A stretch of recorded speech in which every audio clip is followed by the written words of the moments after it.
सपा सांसद डिंपल यादव का बयान, धर्मेंद्र यादव की जगह शिवपाल यादव को चुनाव लड़ाए जाने पर बोली डिंपल यादव, मैं समझती हूं कि राष्ट्रीय नेतृत्व का सवाल है और को डिसीजन लिया जा रहा है तो उसी को फॉलो किया जाएगा और हो सकता है इसी तरह का बदलाव आगे भी हो। सपा और कांग्रेस के गठबंधन को लेकर बोली डिंपल यादव, मुझे खुशी कि आज अलायंस होने जा रहा है। आप देखेंगे कि मजबूती के साथ ये अलायंस भाजपा का सामना करेगा क्योंकि भाजपा हर फ्रंट में फेल नजर आ रही है।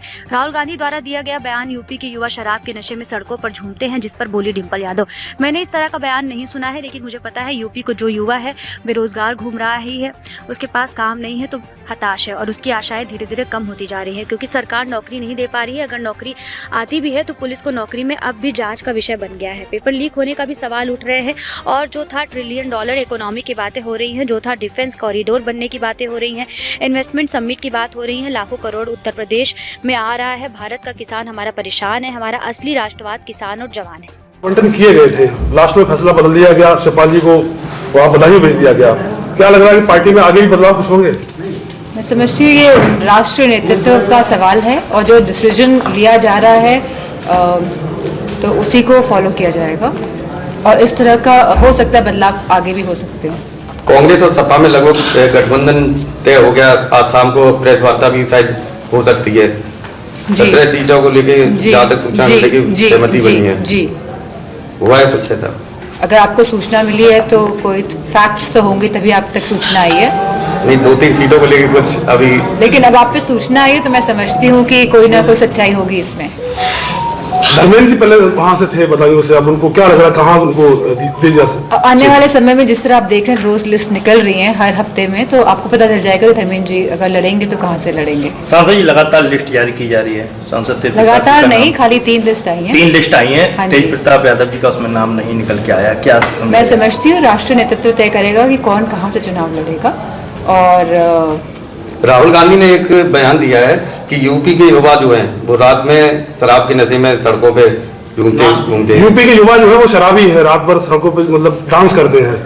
मैंने इस तरह का बयान नहीं सुना है, पर मुझे ये पता है कि यूपी का जो युवा है वो बेरोजगार घूम रहा है, उसके पास काम नहीं है, वो हताश हैं, उसकी आशाएं धीरे धीरे कम होती जा रही हैं क्योंकि सरकार नौकरी नहीं दे पा रही है। अगर नौकरी आती भी है पुलिस में, आपने देखा होगा किस तरह पुलिस की नौकरी में भी अब जांच का विषय बन गया है क्योंकि पेपर लीक होने का भी सवाल उठ रहे हैं।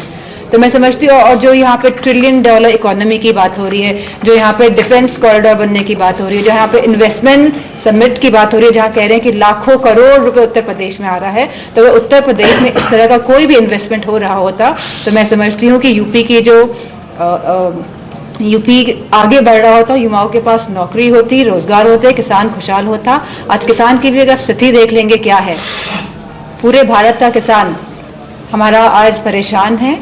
और जो राष्ट्रवाद की बात करते हैं, असली राष्ट्रवाद किसान और हमारा जवान है, और इन दोनों स्तंभों को इस सरकार ने बुरी तरह से हिलाने का काम किया है। आज बीजेपी से पार्टी में लखनऊ में शामिल हुए हैं, क्या ऐसे कोई पार्टी को असर पड़ेगा?